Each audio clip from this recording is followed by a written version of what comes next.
अमीर ननद की गरीब भाभी। रीना एक मध्यम परिवार की लड़की थी, लेकिन उसकी भाभी शिवानी एक बड़े घर की बेटी। शिवानी की शादी अभिषेक से लव मैरिज थी। अरे भाभी, ये कितना अच्छा सूट पहना है आपने। काश ऐसा मैं भी पहन पाती। अरे क्यों नहीं रीना, वैसे भी तुम्हारा और मेरा नाप तो एक ही है, जब मन करे पहन लेना। भाभी, आपको आपके पापा ने कितने अच्छे कपड़े गहने दिए हैं। मैं उनकी इकलौती बेटी जो हूँ।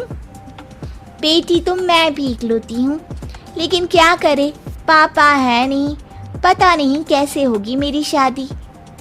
तभी वहाँ शिवानी की सास आ जाती है। अरे क्यों नहीं करेगा भाई तेरी शादी धूमधाम से, आखिर जिम्मेदारी है तो उसकी। और वो दिन भी आ जाता है जब रीना की शादी तय हो जाती है। अभिषेक, क्या हुआ? आप इतने परेशान तो कभी नहीं दिखे, कोई बात है तो बताइए मुझे। अरे शिवानी, वैसे तो शादी का सारा इंतजाम हो गया है, लेकिन गहनों का रेट तो आसमान छू रहा है। कैसे क्या करूं, कुछ समझ में ही नहीं आ रहा। थोड़ी देर में शिवानी अपने पूरे गहने अभिषेक के सामने रख देती है। ये लीजिए, गहनों का इंतजाम भी हो गया। अरे नहीं नहीं शिवानी, मैं ये गहने किसी हालत में भी नहीं ले सकता। ये तुम्हारे पिता ने तुम्हें दिया था, और तुम हो कि। तभी वहाँ सास आ जाती है। अरे तो क्या हुआ, इसकी तो हो गई ना शादी, अब किसे दिखाने हैं इसने गहने। सास गहनों का डिब्बा शिवानी के हाथ से लेकर वहाँ से चली जाती है। रीना की शादी धूमधाम से होती है और अब वो बड़े घर की बहू बन जाती है। वहीं रीना की शादी के बाद शिवानी और अभिषेक उसकी शादी के कर्जों से डूब जाते हैं। मैं सोच रही हूँ नौकरी करनी शुरू कर दूं, वैसे भी पढ़ी लिखी हूँ, आपकी थोड़ी मदद भी हो जाएगी। वैसे शिवानी, कुछ दिन कर लो तो अच्छा ही होगा, क्योंकि जरूरत भी है। अब शिवानी भी नौकरी करने लगती है और घर खर्चे में अभिषेक का हाथ बटाती है।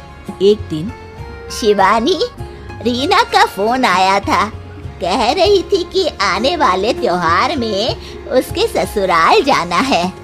ठीक है माँ। अरे ठीक तो है, लेकिन एक काम कर लेना, उसके सास ससुर से लेकर पूरे खानदान के कपड़े मिठाइयाँ सब ले आना, और हो सके तो रीना के लिए छोटे से कान में पहनने के बूंदे भी। और क्या है ना, शादी में उसे सारी बड़ी बड़ी कान की ज्वेलरी दी थी, घर में पहनने के लिए तो उसके पास कुछ भी नहीं है। शिवानी सोच में पड़ जाती है कि वो क्या करे, क्योंकि कर्जों और घर के खर्चों के बाद तो पैसे बचते ही नहीं थे। शिवानी फिर अपने पिता को फोन करती है और उनसे पैसे मांगती है। देखो शिवानी, मैंने तुम्हें शादी के वक्त ही मना किया था कि ऐसे घर में शादी करनी ही नहीं चाहिए। अरे अभिषेक को शर्म आनी चाहिए जो ससुराल से पैसे मंगवा रहा है। शिवानी को पिता की बात पर गुस्सा आ जाता है। आप मेरे पिताजी हैं और मैं परेशान थी, इसलिए आपसे मदद की उम्मीद की पापा। अभिषेक को तो पता भी नहीं है कि मैंने आपसे पैसे मांगे हैं। शिवानी सोचती है कि वो अभिषेक से बात करे, लेकिन फिर उसे लगता है कि वो टेंशन ले लेगा। तभी शिवानी की नजर हाथ के कंगन पर पड़ती है, सीधे बाजार जाती है और उसे बेचकर ननद के घर ले जाने का सारा सामान लेकर आती है और सास के सामने रख देती है।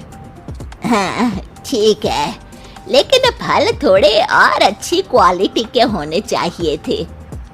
शिवानी कुछ नहीं कहती, वहाँ से चली जाती है।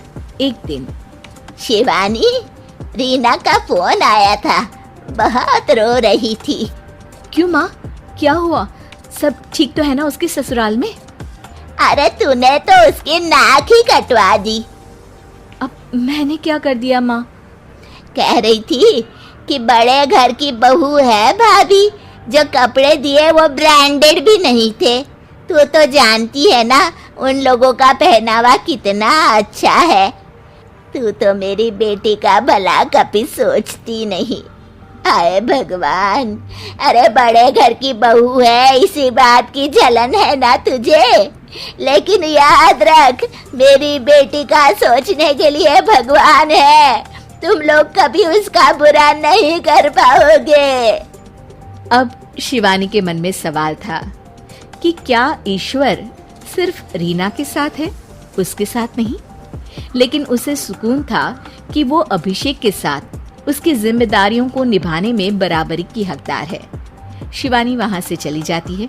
वो सास से कुछ नहीं कहती, क्योंकि अमीर घर की बहू बनकर रीना को भले ही सुकून ना हो, लेकिन गरीब घर की बहू बनकर शिवानी खुश है, क्योंकि खुशी पैसों से नहीं, परिस्थिति